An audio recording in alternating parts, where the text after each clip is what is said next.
You've been losing a lot of matches in Magic the Gathering and you're ready to build a new deck. Let's talk about how to build a deck from scratch in Magic the Gathering. First, we're going to go to our deck builder at the top and hit the plus sign. And one of my highly recommended things to do is select the format that you're going to build the card for, the deck for first. I mostly play Alchemy because that's what they want you to play anyway. That's the reason why they came out with it. But Alchemy or Standard is probably what you're going to do if you're playing a lot of ranked matches. In this case, we're going to go ahead and choose Alchemy. Now, what I would recommend is finding a card that you want to build around. This is key for me. In my opinion, it is best to pick one card that you can build around and then build a strategy based upon that. So what I'm going to do is I'm just going to pick a card. I have two Mythic Wild cards. So I'm just going to make a Mythic card here and just build a deck around it and see how far we can get. Um, so we're going to go with this. I had kind of already planned that I was going to make a deck around this if possible. And so we're going to do this live and maybe I will or maybe I won't be able to successfully do this because I don't even know if I have the right cards. So first what we're going to do, I recommend building 4 copies of the card that you want to make a deck around or making sure you have at least 4 copies like I currently have Jaya in 4 copies. So that would be something that I would try to make a deck around that can really benefit this card the most. The same thing with Liliana, since I already have 4 of this card already, I will already try to build decks around it that I can get as much use out of the effects of the card as much as possible. However, for this video, we are going to try to make a deck out of Zur, the Eternal Schemer. Now, I don't fully know what the card does, so I'm going to be reading it with you right now so we can get it figured out, and then we're going to try to scheme around what the card is supposed to be doing. So it says enchantment creatures you control have Death Touch, Lifelink, Hexproof. So right here, the first thing we want to do is just stop right there. What we need in our deck are enchantment creatures. So what we're going to do is go ahead and get our filter set up. We're going to go ahead and just put creature and enchantment. Then I'm going to see if I have any rares. What colors are we looking for? Red, black, white. I mean black, white, and blue. So we're going to go ahead and just check here. See what enchantment creatures we have. Alright, so just searching creature may not help. Let's search enchantment here and see what we find. Alright, so I'm not seeing a lot. So enchantment creatures, enchantment creatures. This would be an enchantment creature, for instance. Okay, so anything from Kamigawa, that set would be an enchantment creature. Let's see what else we can find here. Like this would turn into an enchantment creature. The Inventor Iteration. I'm going to go ahead and put this in here because I know for a fact this is an enchantment creature. Like once it completes the saga, it will be an enchantment creature. So we're going to put that in there. This is just a legendary creature. So we're struggling to find some enchantment creatures on the fly here. That's okay. Maybe I just don't have any that are at that rarity. So let's come down a little bit and see. We have enchantment creatures here. Alright, and what we want to do is see if we can find let's see what there's really a struggle here. Did they even make enough enchantment creatures? So that's a shrine. That's interesting. Or is there a black shrine? Yeah, that shrine is a 4 cost though. And what about the white shrine? Let's see if that one is that's a 4 cost also. So I don't like the way that looks. Let's keep looking though. Let's see if we have any other enchantment creatures. This would turn into an enchantment creature as well. But enchantment creature sacrifice an artifact or a creature. Or sacrifice an artifact or a creature. And then let's see, nothing else. Nothing else that says enchantment and or creature here. So this is going to be kind of rough to build a deck around. So that was one of the main things I was going to say is it can be harder to build decks around certain things like this, target non or enchantment, but we're going to get it figured out. Let's see what else we have here. We're going to actually go down to the comments now. We're going to stoop low and hit up the comment section.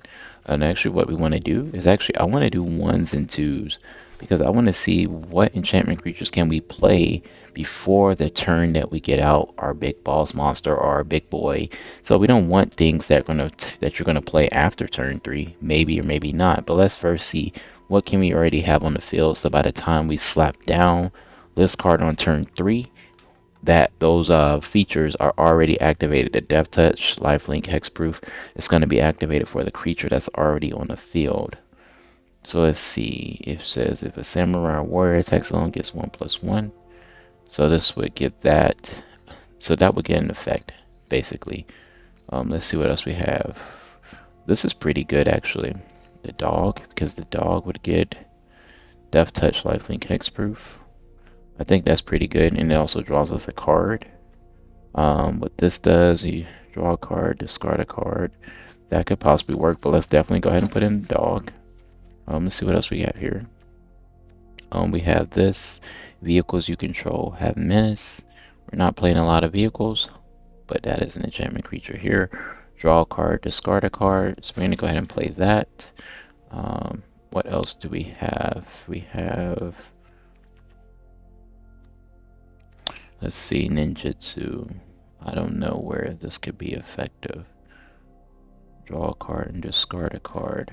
Let's see what this effect does. Return a creature or planeswalker, return an artifact from your graveyard, and we're not really doing artifacts like that. But alright, we'll go ahead and keep that dog in there. And let's go ahead and put we could put the samurai in there. Granted, I know there's not a lot of samurais in the deck, but let's see what it would do. It would give it a 1/1. So that makes it a 3/2 whenever it's tacking along. A 3/2 Death Touch, Hexproof. Let's just do it. Sometimes you gotta put cards in there and just try them out and see what happens. So we're gonna try that, and this gives a first strike. So we're gonna go with that. Alright, so we've got our enchantment creatures that come down now. Actually, I think the Circuit Dude would go well in this. Alright, so now what we're going to do is we're going to go ahead and add some 3-drops. We actually want a really good 3-drop, so we're going to go for Mythic Rare. We're going to see anything else that could come down on turn 3 that could be useful. We got enchantment creatures. So you could have a Kaya. Let's see if it says creatures you control gain Death Touch. Put it on one. And it says if you create tokens. I'm not creating tokens, but draw a card unless you attacked. Token can't be blocked. So this could go well with the deck. The Kaido could automatically sync with it. Let's see what else we have here. This is a ninjutsu on turn 4, so I don't think we want that in here, but we could have something like the Kaido because that kind of fits with the ninjutsu effects. So I'm probably going to be attacking with these creatures. And let's see what else we have here. When you attack, this is a connive, which is really good. So basically, the creature gets a connive based on the number of attacking creatures. Chances are we might have at least one attacking creature. So we'll do that. And then let's see, is there anything else that could possibly fit? I don't see anything else that looks like it automatically fits in here. The Scion, it says you can exile the top card of a person's library. I feel like one of this card could fit, actually. So we're just going to drop one in there. I don't want to actually always have that card in my hand. But now you know what we want to do. This is the ramp here. We're looking at the way that the mana values look here, and it's very disproportionate. Usually I'll try to find ways to get that more proportionate. So what we may want to do here is look at ways to add some more 1-drops in here, so that way we can balance this out and make it almost match the 2-drops at least. So let's go back now and see what other creatures we could find, because let's see, enchantment creatures. So let's go back now and see, are there any other enchantment creatures that come here? You got one that says sacrifice. which is, yeah, that would work technically.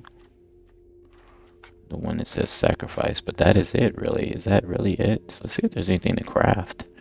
So, enchantment creatures. Vehicles you control have menace. So yeah, this is the only enchantment creature I see here. Let's just go for it though. Let's go ahead and let's just add it in there and see how all this plays out.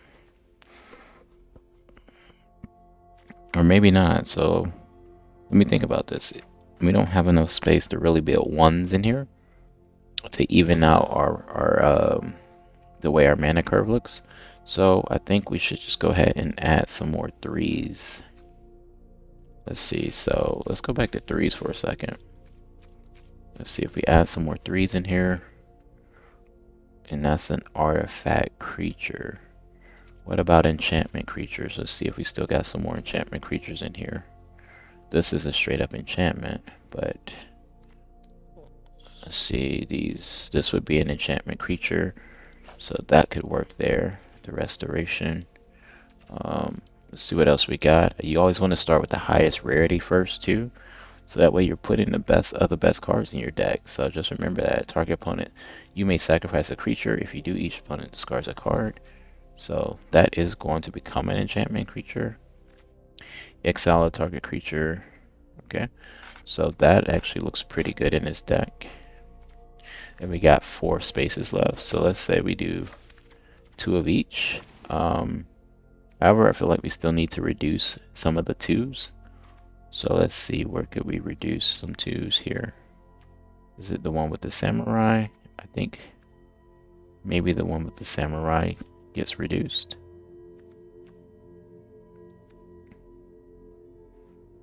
Let's see. No, samurai looks good. How about we reduce 2 of these enchantments that eventually turn into. All right, cool. So we reduced those some. So now it's 15, 13. And now let's go ahead and look for some more 4s. And we're going to look for 4s that are mythic rares because like I said, you want to put in the best cards that you can possibly put into your deck. So I'm going to check here and see what else we have. So this will be good because we're going to have creatures. So we put in a Wandering Emperor. Let's see what else happens. We got a Body Launderer. And let's see if it connives when another non-token creature just connives, returns another to have a creature connive. Discard an outland card, put a 1/1 counter. Alright, so you could put a non-rogue character. Let's see, so I don't think any of these are rogues. So the Body Launderer could definitely help. Let's see, this returns artifacts. We don't really play artifacts, so this could help. What else is useful here? The Human Injure, if there's no instant sorceries. We don't really see a need for that. Champion a tier when you cast your next. Okay, so this puts counters on your creatures. That's actually pretty good. Other creatures you control get. So actually, Body Launderer does not seem as helpful as these other ones. Let's double check here. Each creature you control gets flying, death touch, and lifelink. Interesting. Oh man, there's a lot of things here we could slot into this 4 slot. This is getting interesting. Could we put a Tasha here?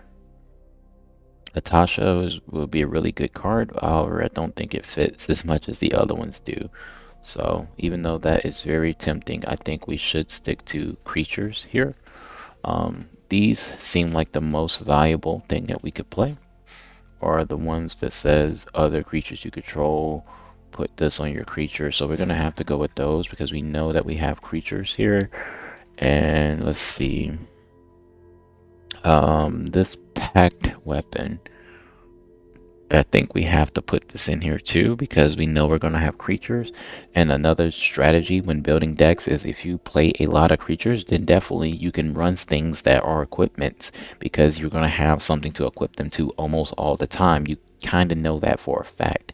So I think we should put the packed weapon in here. We're going to do a lot of one-ofs for right now because let's see. we're gonna take down, let's see, maybe put these in here. I think we have to have 3 of these since we have them in there. You don't have to run 4 of everything, but what we want to do is we're gonna have to reduce this inventive iteration a little bit. All right, so we're looking at our mana curve here. This is very tight, so you want it kind of compact here. Definitely, your lower cost cards probably should take up most of your deck, depending on what you're trying to do. Since our main card that we're building the deck around is a 3 cost card, then most of the cards you're going to jam in are kind of going to be under it, so that way you make sure you at least survive until you get to that card. But no, this is going to be pretty good. We obviously want to have a lot of creatures as well. So this is the theory behind that is, since this card here requires a lot of creatures, we stuffed it with a lot of creatures. Granted, there could be a downfall of not putting in removal and things like that, but we're going to test it out and see. Remember, you're always just building the deck on its first draft just to get enough up and running to test and see what works. So that's all this is here. And then what'll be the glory behind this is me showing you how to edit the deck to thin it out, well, to set it up so that it actually does work. And because it's probably not going to work the first time you ever run any deck, just keep that in mind. But your goal is to let me test it so I can go ahead and just start taking things out, putting things in, learning combos. So here, the last finishing touch we're going to do is add our lands. So you always want to add your rare lands that coincide with the colors that you are playing in your deck. For me, let's see what we have here. Since we're playing blue and white, we'll take that blue and okay. So we're just taking all those rare lands. Of course, I could have created some more stuff here, but this will actually be removal. So we're going to play 3 of those. So yeah, we're going to take all the rare lands that we could possibly play here. Another recommendation is just check and see if you have any here. So the Rafine's Tower is going to be really good in this deck. I think only have one more wild rare card, so I'm not going to use it on that.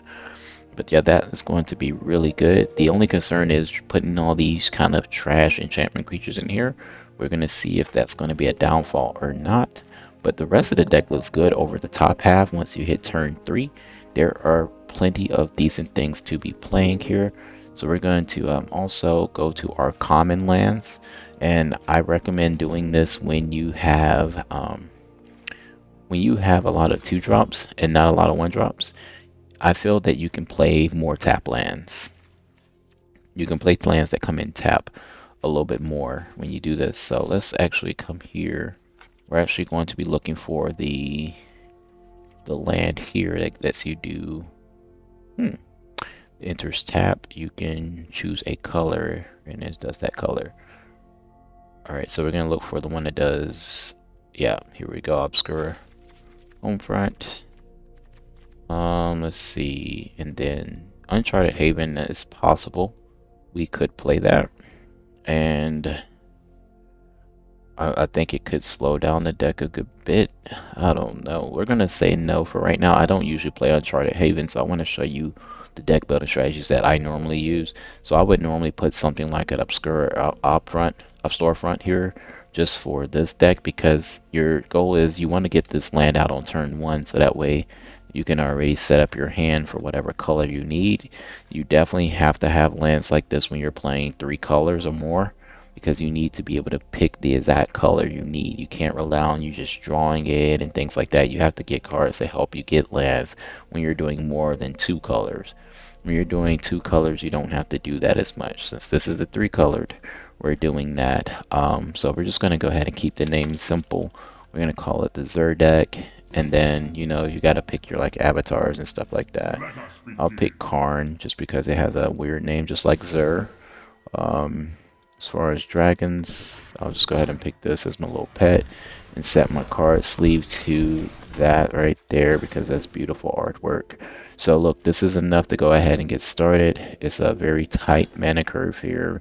I guess you would consider this more of a mid-range deck, and we're going to go ahead and just try it out. Like, I used to practice against bots, but after a while I just realized that you might as well just play against a real person, because testing your deck out against bots is good to just see if it flows or if you're going to get a bunch of dead draws.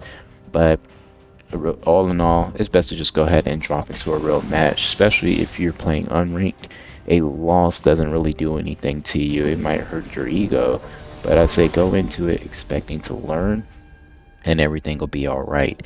So now that is exactly what we're going to do here. We're hopping into the match and we're expecting to learn. So right here we see we got the Obscura storefront. What we're going to do is use that in order to search for a um, a swampland. Normally I don't start most hands out with 2 lands in my hand.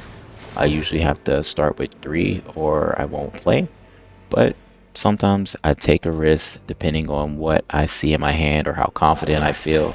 Since I knew I had something that could help me draw a card on turn 2, I decided maybe it's okay that I take it this time just because I'm going to draw a card, and then that does raise the chance that I'll get something that is more useful. So right now our hand is looking pretty. We really just need to draw one more white land, and I think we'll have our whole engine set up. This is beautiful right here. So I don't want him to know that I'm actually playing a tricolor deck here. So I'm just going to go ahead and drop the white first, believe it or not. And then we'll go ahead and attack. He has nothing. So then we'll go ahead and play the samurai here. And he's probably thinking, what is this guy playing? These cards don't seem like they are that good. But anyway, we're going to go ahead and continue. So we got the Wanderer. Really, we could go ahead and drop something here. So exile a target. We're going to go ahead and put this in here and start cranking up on him. Get aggressive. There we go.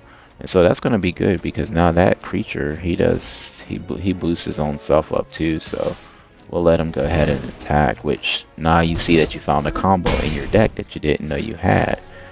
So that's what I mean. Like, you get out there and just test these decks.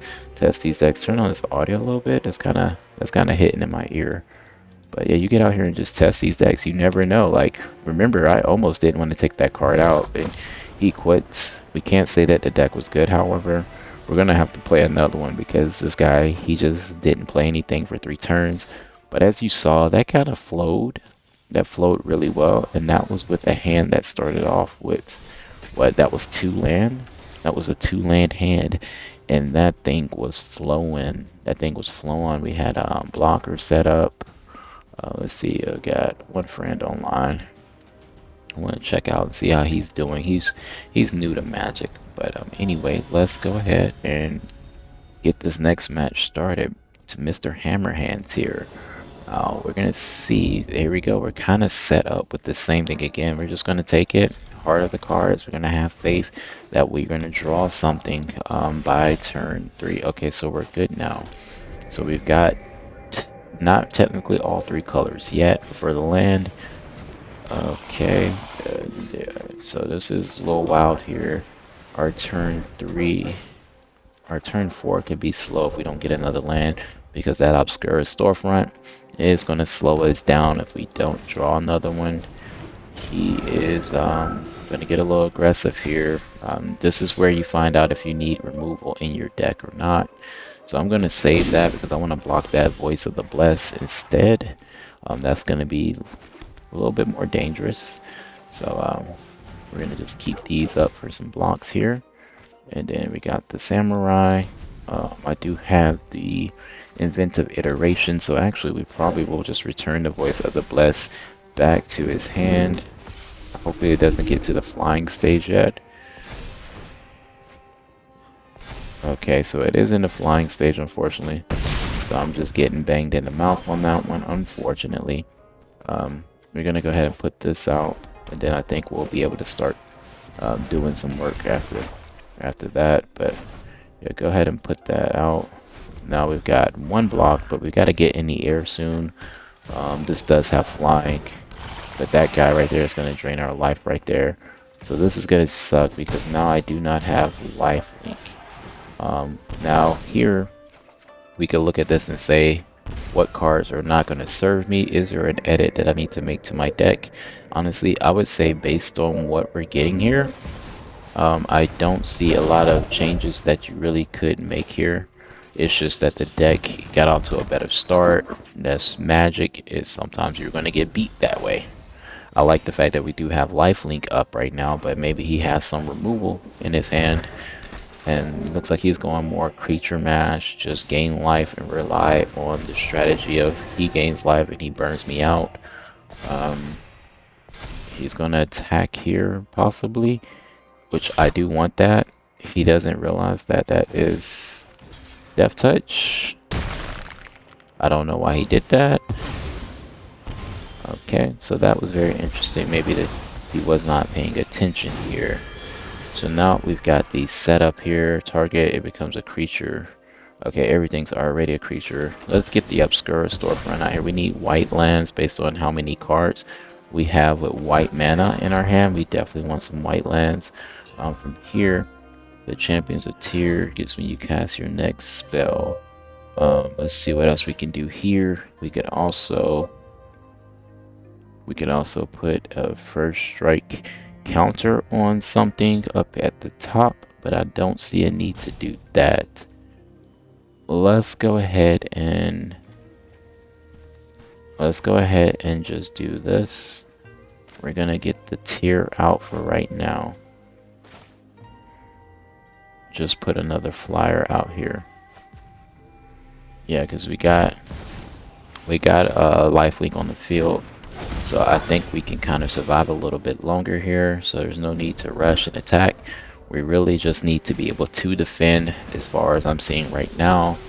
Hopefully they're not going to do something weird like exile all of our stuff. But yeah, he's got that flyer in the air now. So that is mighty concerning. I think I'm going to just let the Champion of the Tyr block that one for right now. Yeah, I think I'm going to let the Champion of the Tyr block that one. Let's see what else we could do. We could put out the exile the target tap creature, but we got to get something to tap first. So flash, you may cast this at any time you would cast an instant. So let's think about this.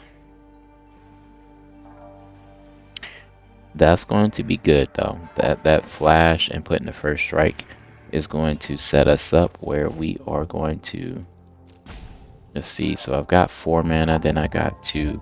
So we're going to go ahead and play the Obscura Stormfront, and we'll just go ahead and, just to be safe, we'll go ahead and grab another white land there, and then we're going to let this just rock the way it is. Actually, I do have to play this. That will slow down the fact that he can play 2 cost cards. So we're going to definitely get this flying, because at this point he's got flyers, we know that. And we're going to just let this ride here. Now the sad part is I don't really see a way that I'm going to be able to attack through his board and win for game. And he's going to keep gaining life and keep drawing. From what it sees, we have to calculate the fact that he has drawn 3 times. So he has only one more of that card in his deck. The good news is the Voice of the Blessed. Oh, the Voice of the Blessed now has Indestructible, which is not a good thing. Voice of the Blessed has Indestructible. And we're going to see what can we do now, because it doesn't tap.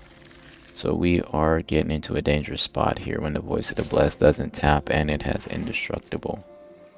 We have to block with this. So that's going to give us some life. We need as much life as possible right now, obviously. Then we're just going to go ahead and do that. Just put a counter on it. Alright, so now we're getting kind of stuck. So this is one thing we could do here. Now we start thinking about the Wandering Emperor. The Wandering Emperor has won. It has not served us in this sticky situation. Target non-aura enchantment. So what we can do is think about how can we get rid of that card and put it in there for something more beneficial now.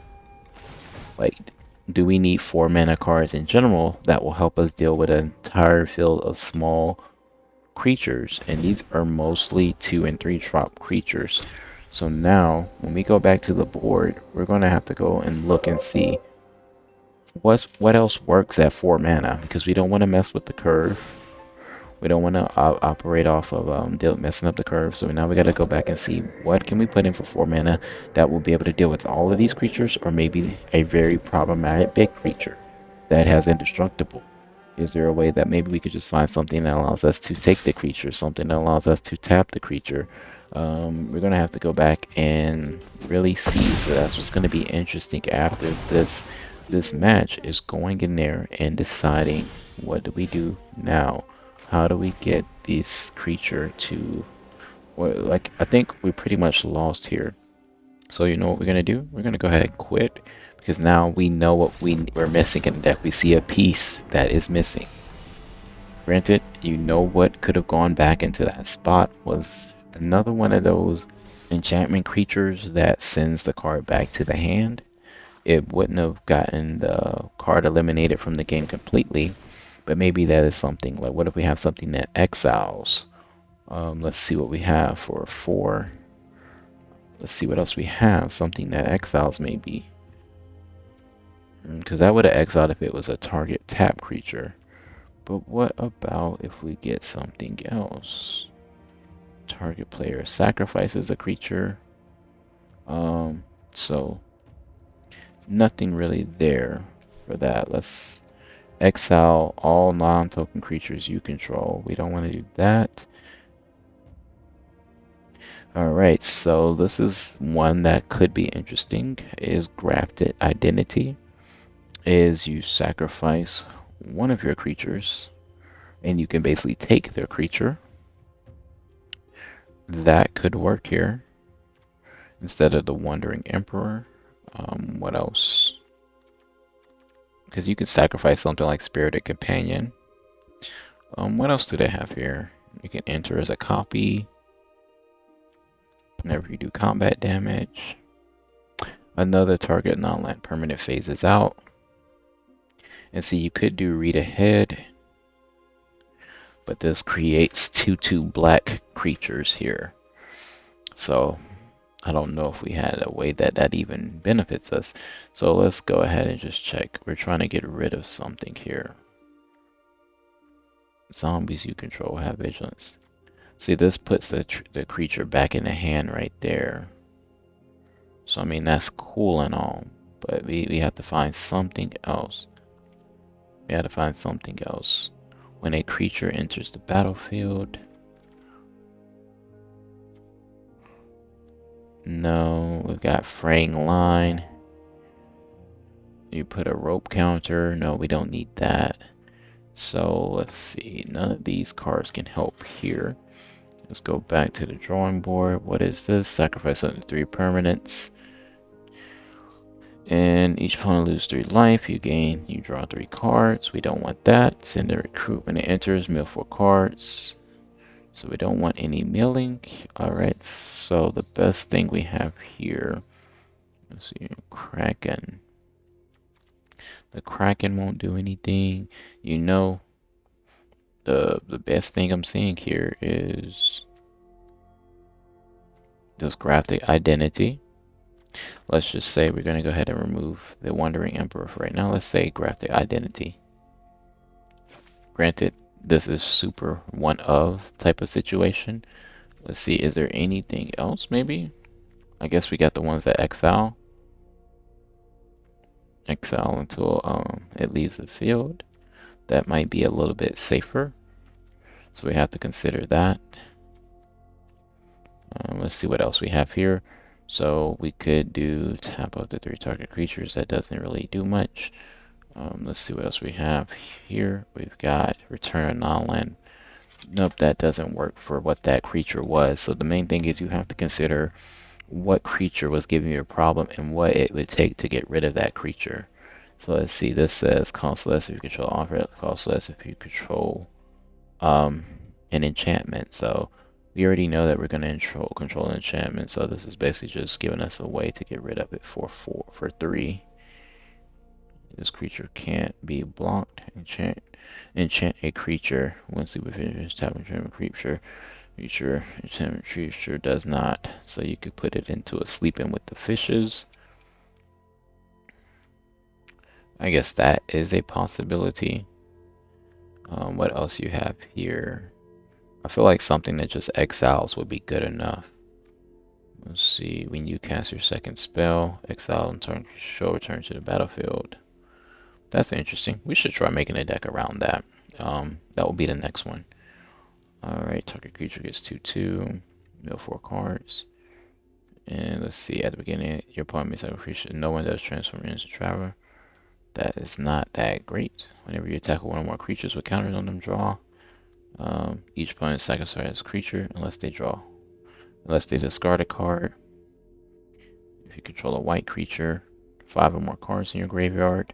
So none of these are each creature you control with toughness greater than its power. That is a very interesting card. Once during your turn, you may cast a land. Whenever it attacks, it gains Death Touch. It gains for each counter that died this turn. This actually is whenever you draw a card, your opponent loses 1 life, you gain 1 life. This actually goes in this deck.